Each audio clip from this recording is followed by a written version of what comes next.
Hello guys, તો અત્યારે બધા લોકો એકદમ સરસ ઉનાળો એન્જોય કરે છે ને ઉનાળો મને એટલે પસંદ છે કે અત્યારે કેરીની સિઝન હોય છે અને અત્યારે આંબામાં એકદમ સરસ કેરી પાકવા માંડી છે, જેનાથી આપણે બહારેથી નથી લેવી પડતી અને એકદમ સરસ ખાવાની પણ મજા આવે છે. અને અહીંયા તમે મારી ખુશી જોવો, આજે ભાઈ કેરી ઉતારતો હતો અને હું એને લેતી આવતી હતી, કેમ કે નીચે નથી પડવા દેવી, નીચે પડે છે ને તો ખરાબ થઈ જાય છે. તો આપણે આવી રીતે વન પગ કેરી ઉતારી લીધી છે ને આપણે બોક્સમાં રાખી દીધું છે. બોક્સ તો બીજું છે, બટ કેરી આપણા આંબાની છે. તો આ જો કેટલી સરસ આપણું આખું બોક્સ ભરાઈ ગયું છે કેરીનું, અને મને આ જોઈને એકદમ ખુશી થાય છે. તો આજે આપણે સવારમાં આવી ગયા હતા કેરી ઉતારવા માટે અને કેરીને એકદમ મસ્ત સાચવી રાખવાની છે. આ અત્યારે આપણું સોનું કહેવાય. તો અત્યારે તો આપણે એને સાચવીને રાખવી જ જોઈએ. અને કોણ ઉનાળામાં કેરી ખાય છે ને એન્જોય કરે છે મને જરૂરથી કમેન્ટમાં કહેજો. પછી અહીંયા આપણું બોક્સ થવા માંડ્યું હતું રેડી, અને પછી આપણે ઉતારવા માંડ્યા હતા કેરી. તો હતો સવારનો નજારો. પછી મેં એક કેરીને ધોઈ નાખી અને સરસ એક કેરી આપણે વ્યવસ્થિત ધોઈ નાખશી અને પછી આપણે પહેલાં ભગવાનને ધરી દેશી. અત્યારે આપણે સિઝનમાં હમણાં 2-3 દિવસ થયા કેરી બહુ સરસ પાકવા માંડી છે, એટલે આપણે કેરીને એકદમ ઉતારી અને ખાઈએ છીએ ને એન્જોય કરીએ છીએ. અને પછી આ જો બોક્સ લઈને હવે આપણે જઈએ છીએ આપણું સોનું સંતાડવા માટે આપણા ઘરે. અને અમારી ખુશી જુઓ તમે કેટલી છે. હું એકદમ બોક્સ દેખાડતી જાઉં છું, જેમ કે મને લોટરી લાગી ગઈ હોય. પછી મમ્મીએ બનાવી લીધા હતા આ સિઝનના બીજી વાર ગરમરના અથાણા. અત્યારે ગરમર ખાવાની બહુ મજા આવે છે, એટલે અહીંયા બન્યા હતા ગરમરના અથાણા, જે મારી શોર્ટ્સમાં છે જ. પછી આપણે બપોરે બનાવ્યા હતા એકદમ મસ્ત મસાલા રાઈસ, લીંબુ, ડુંગળી, કેરી અને પાપડ. અને પછી મેં સાંજે ઘરની કેરી ઉતારેલી હતી, તો મેં એની બનાવી હતી આઈસ્ક્રીમ, જે અત્યારે બધા લોકો બનાવે છે. એ એકદમ જબરજસ્ત અને યમી બની હતી. મારી શોર્ટ્સ વિડીયોમાં આવશે, તો તમે લોકો જરૂરથી જોજો. અને તમને મારી રેસિપી કેવી લાગે છે એ મને જરૂરથી કમેન્ટમાં કહેજો. તો આ આઈસ્ક્રીમ એકદમ યમી ટેસ્ટી બની હતી અને એનો લુક જોવો જબરજસ્ત છે. એક રાત ફ્રીઝમાં મૂક્યા પછી એને મેં કટ કરી હતી ને એના પીસ એકદમ સરસ પરફેક્ટ બન્યા હતા. અને આપણી મેંગો આઈસ્ક્રીમ પણ જબરજસ્ત બની હતી. તો અંદર આપણે દૂધ, ડ્રાયફ્રૂટ અને માવાનું સ્ટફિંગ ભર્યું. હેલો ગાઈસ, તો આજે અમે બનાવી હતી મેંગો ગુલ્ફી, જે અત્યારે એકદમ ટ્રેન્ડમાં છે. અને આ થઈ ગઈ છે આપણી પ્લેટ એકદમ સરસ રેડી. અને ફાઇનલ લુક આવો આવતો હતો. કોને પસંદ આવ્યું એ મને જરૂરથી કમેન્ટમાં કહેજો. હેલો ગાઈસ, જો અત્યારે અમારું વાતાવરણમાં પાછો પલટો, અને અત્યારે એકદમ ધૂળ. અહીંયા વાતાવરણમાં એકદમ જલ્દીથી અને ફટાફટ પલટો થઈ ગયો હતો. એકદમ ધૂળ ઉડવા માંડી હતી, પવન આવી ગયો હતો, વરસાદ જેવું વાતાવરણ થઈ ગયું હતું ને એકદમ ધૂળ ઉડતી હતી. તમે બારે હો તો તમને આંખોમાં પણ જાય એવી ધૂળ ઉડવા માંડી હતી ને એકદમ પવન નીકળ્યો હતો, તમે જોઈ શકો છો અત્યારે. તો વાતાવરણ અડધી જ કલાકમાં આખું ચેન્જ થઈ ગયું હતું. અને ક્યાં હતું એ મને જરૂરથી કમેન્ટમાં કહેજો. ને આ જો આપણે બધું આપણું સાચવવા માંડ્યા છે, પણ મને બધાથી વધારે ચિંતા એ હતી કે મારી કેરી ખરી ના જાય. અને જો તમે કેરી કેટલી સરસ થઈ ગઈ છે, એકદમ સરસ રેડ, યલો અને ગ્રીન 3 કલરની, અને એકદમ જબરજસ્ત લાગતી હતી. તો મારી ચિંતા આ વધી હતી કે ક્યાંક આપણી કેરી ખરાબ ના થઈ જાય, કેરી ખરી ના જાય.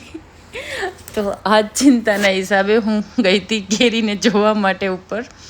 અને ખૈરી પણ હતી થોડી ઘણી, કેમ કે અત્યારે પવન બહુ એટલે બહુ હતો એના માટે. અને અત્યારે વાતાવરણ એકદમ ચેન્જ થઈ ગયું હતું. ક્યાં હતું એ મને જરૂરથી તમે લોકો કમેન્ટમાં કહેજો. અને અહીંયા જો આપણી કેરી બિચારી કેટલી લટકે છે અને એકદમ વજન પણ એ લોકોને લાગતો હશે અત્યારે. અને આ જો એટલો સરસ પવન આવે છે, બટ આ ખરાબ કહેવાય, સારું નથી અત્યારે. અને ધૂળ એટલી ઉડતી હતી, આમાં દેખાતી નથી, બટ આમ એકદમ ધૂળ ઉડતી હતી. અને અહીંયા આપણે થોડોક મોસમને એન્જોય કરતાં થોડીક વાર આપણે છત ઉપર ગયા હતા અને મોસમને એન્જોય કર્યું હતું. આ બધો નજારો આપણે જોતા હતા કે આ વાતાવરણ કેટલું જલ્દી અત્યારે પલટી જાય છે, ક્યારે શું થઈ જાય છે કંઈ ખબર જ નથી પડતી. અને અહીંયા જો ધજા કેટલી સરસ લહેરાય છે. અત્યારે પવન હતો અને વાતાવરણ કંઈક આવું હતું, વાદળછાયું અને એકદમ પવન. અને ધૂળ તો ક્યાંથી ઉડી એ જ ના સમજાણું. ઉડી ખરા, અને પછી અડધી કલાકમાં એકદમ વ્યવસ્થિત સાફ પણ થઈ ગયું. અને હવે આપણે ઉતરી ગયા છીએ નીચે. અને આ જો મેં આ બધી કેરી ઉતારી લીધી છે, કેમ કે આ કેરી ખરશે ને ખરાબ થાય ને પહેલાં આપણે ઉતારી લેવાની હોય. અને આ જો હજી પવન એટલો જ છે ને કેરી બિચારી આટલી પવનમાં આવી રીતે લટકે છે, તો જરાય મજા નથી આવતી. હેલો જય માતાજી, કેમ છો બધા? મજામાં આવશો તમે? બધા મજામાં જશો તો મારા નવા વિડીયોમાં તમારું સ્વાગત છે. અને આજે ઘણા દિવસ પછી આપણે ટ્રેડિશનલ કપડાં પહેરી અને બનાવીએ છીએ કેરીના અથાણા અને થોડોક મુરબ્બો. હજી બનશે 8-10 દિવસ પછી, પણ થોડીક પહેલાંની પ્રોસેસ આપણે આજે કરશી. તો ચાલો, અને આજે આપણે ઉતારીએ છીએ પાકી કેરી. અમારા આંબામાં અત્યારે કેરી એકદમ સરસ પાકી ગઈ છે, તો આપણે બધી ઉતારીને રાખી દેશી, જેનાથી ખરાબ ના થાય અને એકદમ સરસ ટેસ્ટ આવે. અને બાકી ઘણી બધી કેરી પાકી જ છે. મેં ઘણા બધા કેરીના વિડીયો નાખ્યા છે, બટ કેરીના વિડીયો એટલે હું નાખું છું કેમ કે કેરી મને બહુ પસંદ છે. તો ચાલો પહેલાં ઉતારી લઈએ આપણે એકદમ સરસ કેરી, પાકી અને જેને ખાવી એ બધા આવી છો. હેલો, તો જો આ રે કેરી કેટલી સરસ પાકી ગઈ છે. અને આ જો એકદમ સરસ ઝાડવામાંથી આપણે આ બધી ઉતારી લઈએ. કાલે એકદમ વરસાદ ને પવન હતો એટલે બીક હતી કે ખરી ના જાય, પણ ખરી નહોતી. તો આજે આપણે બધી ઉતારીને રાખી દેશી. તો જો કેટલી સરસ છે. આ એકદમ દવા વગર, કાંઈ પણ કેમિકલ વગર એકદમ સરસ ઝાડની પાકેલી અને એકદમ સરસ મીઠી કેરી છે. આજે થોડી કાચી છે. જે એકદમ સરસ પાકેલી હશે એ બધી આપણે ઉતારી લેશું અત્યારે.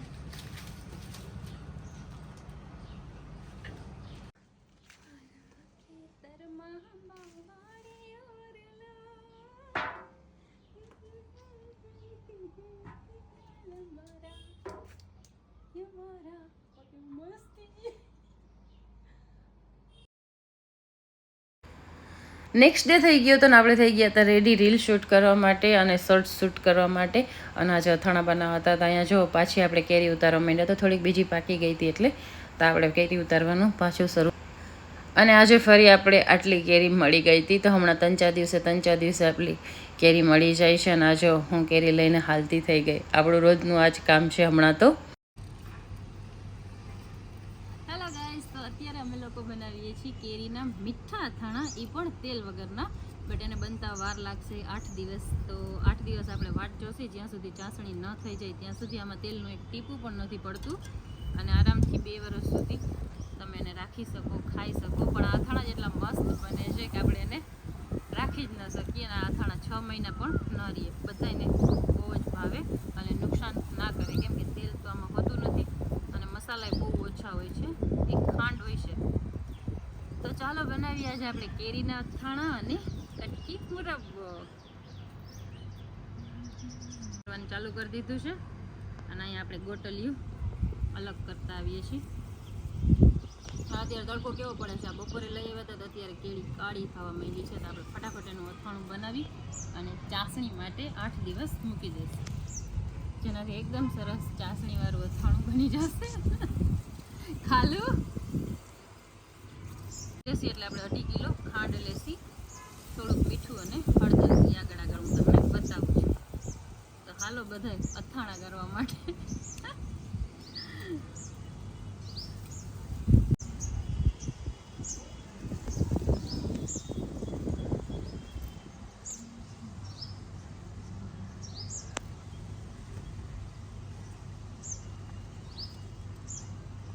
એટલે બહુ ઓછું પડશે, એટલે આપણે 2 થી 3 ચમચી મીઠું નાખશું, કેમ કે આમાં મીઠું બહુ ઓછું પડે છે એટલા માટે.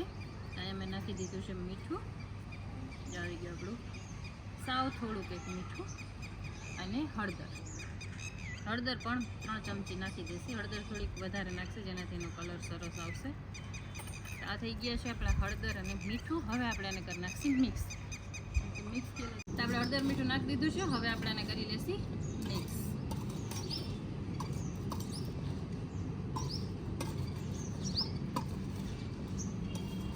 આપણી કેરી એકદમ સરસ મિક્સ થવા માંડી છે. અને આપણે એકદમ સરસ મિક્સ કરી લઈશું. પછી આપણે એમાં ભેળવી દઈશું ખાંડ.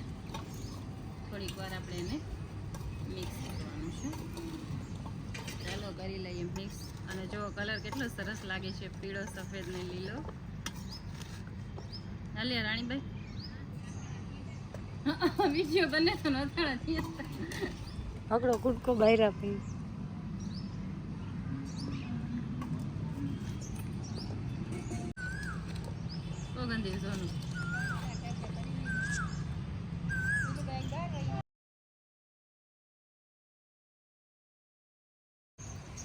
તો આપણે કેરીને મીઠા હળદરવાળી કરી લીધી છે અને એને હવે આપણે લઈ લેસી મોટા વાસણમાં અને પછી આપણે ભેરવી દેસી તરત જ ખાંડ. આમાં મીઠું બહુ ઓછું પડે છે, માપમાં થોડુંક જ નાખવાનું. અને અહીંયા મેં 2 કિલો કેરી લીધી છે એટલે આપણે 2.5 કિલો ખાંડ લેસી. તો આવી ગઈ આપણી ખાંડ.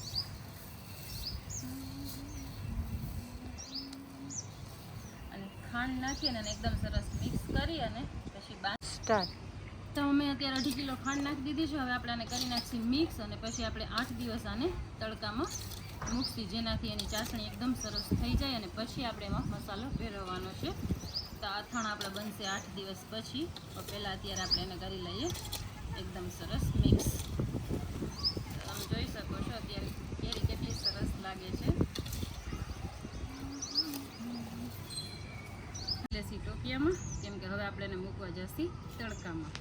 અને આવી જ રીતે રોજ સવારે મૂકી આવશી, સાંજે લઈ લેશી નીચે, ત્યારે તડકો વયો જાય ત્યારે. એટલે 8 દિવસ આપણી આ જ પ્રોસેસ ચાલુ રહેશે અને પછી આપણે તૈયાર થશે અથાણા.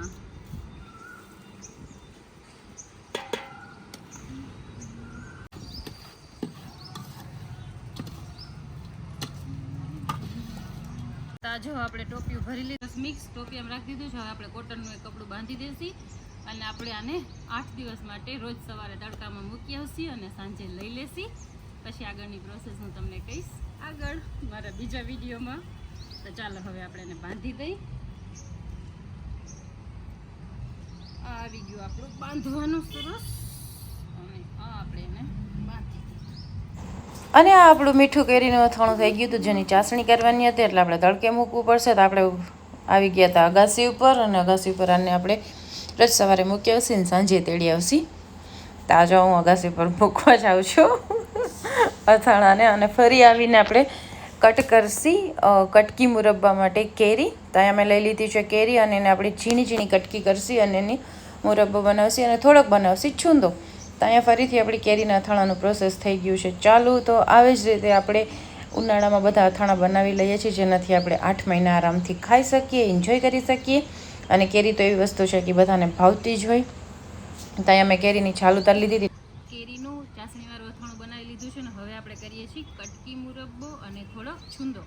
તો એના માટે અત્યારે આપણે પહેલાં કેરીને છાલ ઉતારી અને હવે આપણે કેરીની કરી લેશી કટકી અને પછી આપણે બનાવશી થોડોક છૂંદો. તો આ 2 મુરબ્બાઈ બની જશે અને કેરીનું આપણું ચાસણીવાળું અથાણું બની જશે. પછી આપણે ગોળ કેરી બનાવવાની રહેશે, ગુંદા અને મસાલા ગરમર. બસ તો અત્યારે આજે આપણે 2 બનાવીએ છીએ, પણ આ બની રહેશે 8 દિવસ પછી. તો ચાલો પહેલાં આપણે કેરીના નાના નાના કટકા કરી. કોઈ બહુ સરસ છે એટલે આપણો મુરબ્બો એકદમ સરસ બની જશે અને ખાવામાં પણ એકદમ ટેસ્ટી લાગતો હોય છે. અને આને આપણે 12 મહિના સુધી રાખી શકીએ છીએ અને કોઈ પણ વસ્તુમાં યુઝે કરી શકીએ. ક્યાંય પણ આપણે એવું બનાવ્યું હોય તો એમાં પણ એકદમ મસ્ત લાગે છે. ચાલો આજે બનાવીએ આપણે મુરબ્બો.